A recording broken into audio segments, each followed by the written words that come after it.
क्यों सभी महिलाओं को पीरियड्स के दौरान पुरुषों से दूर रहना चाहिए और कौन कौन सा काम करना मना किया गया है, आइए जानते हैं। दोस्तों, प्रत्येक महिलाओं को प्रत्येक महीना पीरियड्स यानी कि मासिक धर्म से गुजरना पड़ता है। भगवत पुराण के अनुसार इंद्र देवता की एक गलती की वजह से स्त्रियों को मासिक धर्म का वरदान मिला है। भगवत पुराण के मुताबिक एक बार गुरु बृहस्पति इंद्रदेव से नाराज हो गई।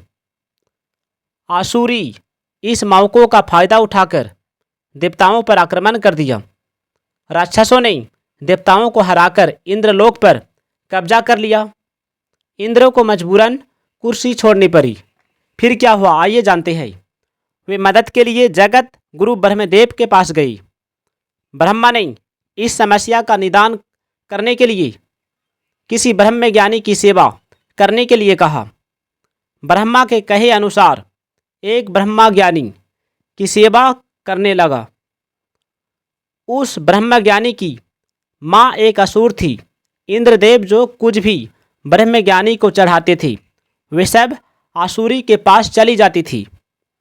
इंद्रदेव की सेवा निष्फल हो जाता था। इंद्रदेव गुस्सा पर काबू नहीं रख पाया। इसी गुस्सा की वजह से क्रोध में आकर ब्रह्मा ज्ञानी की हत्या कर दी। इसी तरह इंद्र पर ब्रह्मा हत्या का पाप बढ़ गया। पाप बढ़ने के कारण पापी राक्षस इंद्र देवताओं का पीछा करने लगा। इंद्र देवता भागते भागते थक गया। थक हार कर वो फूल में समा गया। फूल में समाकर उन्होंने भगवान श्री विष्णु का ध्यान करने लगा। भगवान का ध्यान करते करते भगवान को अपने पास बुला लिया। भगवान को स्वयं उनके पास आना पड़ा और कहा कि बोलो वंश, तुम्हें क्या चाहिए, क्या वरदान चाहिए। तो भगवान इंद्रदेव ने भगवान विष्णु से कहा, हे श्री विष्णु, आप मुझे ऐसा कीजिए जो मैंने पाप किया है, जो मैंने उस ब्राह्मणकारी को मारा है, उसके लिए मुझे पाप से मुक्ति कर दीजिए। तो भगवान श्री विष्णु ने कहा कि इसके लिए तुम्हें एक काम करने होगा। बोला कौन सा काम? बोला सुनो ध्यान से।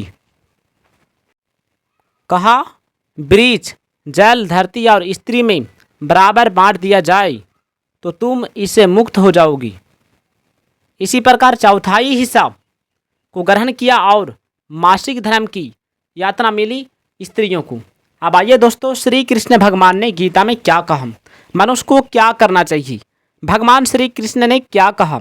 भगवान श्री कृष्ण कहते हैं संसार परमात्मा से उत्पन्न होता है, परमात्मा में स्थित रहता है और परमात्मा में ही लीन हो जाता है। अर्थात परमात्मा के अतिरिक्त संसार की कोई स्वतंत्र सत्ता नहीं। सृष्टि की रचना में एकमात्र ही कर्ता, कारण और कार्य है। जितने बीज होते हैं वे सब वृक्ष से उत्पन्न होते हैं और वृक्ष पैदा करके नष्ट हो जाते हैं। लेकिन ईश्वर संपूर्ण प्राणियों की सनातन बीज है। शरीर के मूल में क्या है? माता पिता में जो रज वीर्य रूप अंश होता है जिससे शरीर बनता है, वह अंश अन्न से पैदा होता है। अन्न मिट्टी से पैदा होता है। अतः ये शरीर मिट्टी से ही पैदा है और मिट्टी में ही लीन हो जाता है। मृत्यु के पश्चात शरीर को चाहे जला दिया जाए या जमीन में गाड़ दिया जाए या पशु पक्षी खा जाएं, तीनों ही उपायों से अंत में वह मिट्टी हो जाता है। मनुष्य में केवल 3 तरह के भाव पाए जाते हैं। पहला सात्विक, दूसरा राजस और तीसरा तामस। अपना कुछ स्वार्थ रखी, लेने की इच्छा रखी, तभी सात्विक, राजस और तामस ये तीनों भेद उत्पन्न होते हैं। यदि अपना कुछ स्वार्थ न रखी और दूसरों की हित की दृष्टि से रखे तो ये भगवान के ही स्वरूप हो जाते हैं। जब व्यक्ति परमात्मा के अतिरिक्त दूसरी सत्ता मानकर उसे महत्व देते हैं तभी कामना पैदा होती है। कामना पैदा होने से व्यक्ति मोहित हो जाते हैं और हम जीते रहते हैं और भोगते रहते हैं। यह बात उनको अच्छे लगने लगती है, इसलिए वे परमात्मा की शरण में नहीं होते बल्कि विनाशी वस्तु, पदार्थों आदि की शरण में हो जाते हैं। मनुष्य जन्म संपूर्ण जन्मों का अंतिम जन्म है। भगवान ने जीव को मनुष्य शरीर देकर उसे जन्म मरण के प्रवाह से अलग होकर अपनी प्राप्ति का पूरा अधिकार दिया है, परंतु यह मनुष्य ईश्वर को प्राप्त न करके लगाव के कारण फिर पुराने प्रभाव में अर्थात जन्म मरण के चक्कर में चला जाता है। परमात्मा की यह एक अलौकिक विलक्षणता है कि वे भूखे के लिए अन्न रूप में, प्यासे के लिए जल के रूप में और विषय के लिए शब्द रूप में, स्पर्श रूप, रस और गंध रूप में बनकर आते हैं। वे ही मन, बुद्धि, इंद्रियां बनकर आते हैं। वे ही संकल्प विकल्प पर बनकर आते हैं। वे ही व्यक्ति बनकर आते हैं। वे ही दुख स्वरूप में आकर मानव को चेताते हैं कि वे अगर इन वस्तुओं को भोग्य मानकर इनके भोक्ता बनेंगे तो इसके परिणाम स्वरूप उन्हें दुख ही दुख भोगना पड़ेगा। इसीलिए मनुष्य को लज्जा आनी चाहिए कि वे भगवान को भोग सामग्री बनाते हैं। उनके सुख के लिए भगवान को सुख की सामग्री बनना पड़ता है। ईश्वर कितने दयालु होते हैं कि प्राणी जो मांगता है भगवान वैसे ही बन जाते हैं। सोचिए, ये भोग पदार्थ हमारे सब कब तक रहेंगी और हम उन पदार्थों के साथ कब तक रहेंगे। मनुष्य अपने स्वभाव को निर्दोष शुद्ध बनाने के लिए सर्वदा स्वतंत्र है, लेकिन जब तक शरीर भीतर कामना पूर्ति का उद्देश्य रहता है वह अपने आप को सुधार नहीं सकता। भगवान की दृष्टि में सब कुछ उनका ही स्वरूप है। इसीलिए भगवान में किसी के प्रति जरा सा भी पक्षपात नहीं होता। बुद्धिमानी व्यक्ति वे होते हैं जो परमात्मा की शरण में होते हैं। वे ही परमात्मा को सर्वोपरि मानते हैं। मध्यम बुद्धि वाले मनुष्य वे होते हैं जो देवताओं की शरण में होते हैं। वे देवताओं को अपने से श्रेष्ठ मानते हैं, जिससे उनमें थोड़ी नम्रता और सरलता रहती है। मूर्ख मनुष्य वे होते हैं जो भगवान को देवता जैसा नहीं वरना सामान्य मनुष्य जैसा मानते हैं। वे स्वयं को ही श्रेष्ठ मानते हैं। मनुष्य शरीर विवेक प्रधान है, अतः मनुष्य की प्रवृत्ति और निवृत्ति पशु पक्षियों की तरह न होकर अपने विवेक के अनुसार होनी चाहिए। परंतु मनुष्य अपने विवेक को महत्व न देकर राग और द्वेष को लेकर ही प्रवृत्ति और निवृत्ति करता रहता है, जिससे उसका पतन हो जाता है। कोई युवा यह न सोचे कि उसकी अभी न वृद्धावस्था है और ना ही मृत्यु है, अतः वह रोग मृत्यु से भी मुक्त है।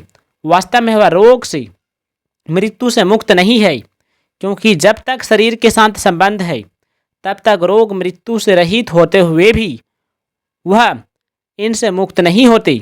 लेकिन जो जीवन मुक्त महापुरुष है उनके शरीर में रोग मृत्यु होने पर भी वे इनमें मुक्त हो जाते हैं। जो भगवान को सामान्य मनुष्य मानते हैं उनके सामने भगवान प्रकट नहीं होते, उन्हें भगवत कृपा की प्राप्ति नहीं होती। आइए जानते हैं श्री कृष्ण भगवान ने क्या कहा। सबसे बड़ी बात, भगवान श्री कृष्ण कहते हैं कि यज्ञ तप दान व्रतोपवास त्रित आदि के सेवन से पुनः जन्म लेना ही पड़ता है। इससे ऊपर उठकर मुझ परमेश्वर में लीन होने पर पुनर्जन्म नहीं होता। मैं ही अक्षर परम ब्रह्मा हूँ। उस सत्य को जो जानो तथा मुझे निरंतर स्मरण करो। भगवान श्री कृष्ण कहते हैं कि मनुष्य का कर्म करने का जैसा जैसा स्वभाव बना है उसके अनुसार ही परमात्मा कर्तव्य कर्म करने की आज्ञा देते हैं। परमात्मा परमाणु से भी सूक्ष्म होते हैं, उन्हें मन बुद्धि द्वारा नहीं पकड़ा जा सकता। जो संसार में ममता आसक्ति कामना करेगा उसे लौटकर संसार में आना ही पड़ेगा। पुनर्जन्म सुखों पर आसक्ति के कारण ही होता है। मनुष्य भोगों में जितना लीन होता है उतना ही उनका गुलाम बनता चला जाता है। निष्काम भाव प्रकाश है और सकाम भाव अंधेरा है। कामना वाला या इच्छाएं रखने वाला मनुष्य ही मोह में पड़ता है और इसके वशीभूत होकर जीवन मृत्यु के चक्र में घूमता रहता है। जो व्यक्ति यह समझ लेता है कि वह परमात्मा का ही अंश है वह नाशवान भोगों में नहीं फंसता, बल्कि भगवान का आश्रय लेकर जीवन मृत्यु के चक्र से छूट जाता है। नाशवान पदार्थों के संग्रह और भोगों में फंसा व्यक्ति परमात्मा के वास्तविक स्वरूप को नहीं जान सकता। न जानने की यह चाह नो तो भगवान ने दी और न प्रकृति ने दी। नो यह किसी कर्म का फल है और न ही व्यक्ति ने परमात्मा से विमुख होकर स्वयं ही ग्रहण की है, इसलिए इसे वह स्वयं ही मिटा सकता है। मनुष्य को सुख एवं भोगों के लोभ लालच से स्वयं को बचा कर रखना चाहिए। अपने मनुष्य जीवन को सार्थक बनाने के लिए सदैव प्रयत्नशील रहना चाहिए। भगवान श्री कृष्ण कहते हैं कि जो भी व्यक्ति पीरियड्स के दौरान महिलाओं को छूने जाएगा तो उनसे बड़ा और कोई पाप नहीं लगता है।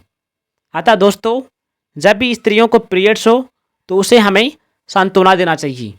उसे कितना दर्द होता है उसका दुख को हमें समझना चाहिए, और ये नहीं कि हम उनके साथ गलत व्यवहार करें, उन्हें अच्छी चीज़ समझाइए।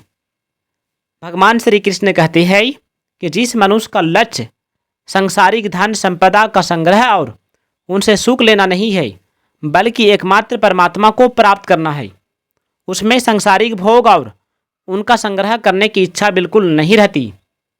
जहाँ प्रेम होता है वहाँ मन लगता है, और जहाँ श्रद्धा होती है वहाँ बुद्धि लगती है। ज्ञान और भक्ति दोनों ही संसार का दुख दूर करने में समान भूमिका निभाती है। भगवान श्री कृष्ण कहते हैं, सबसे बड़ी बात शरीर से लगाव नहीं रखना चाहिए, समाज से लगाव रखना चाहिए। शरीर से लगाव रखने से अहंकार का भाव बढ़ता है, जबकि समाज से लगाव रखने पर अहंकार समाप्त हो जाता है।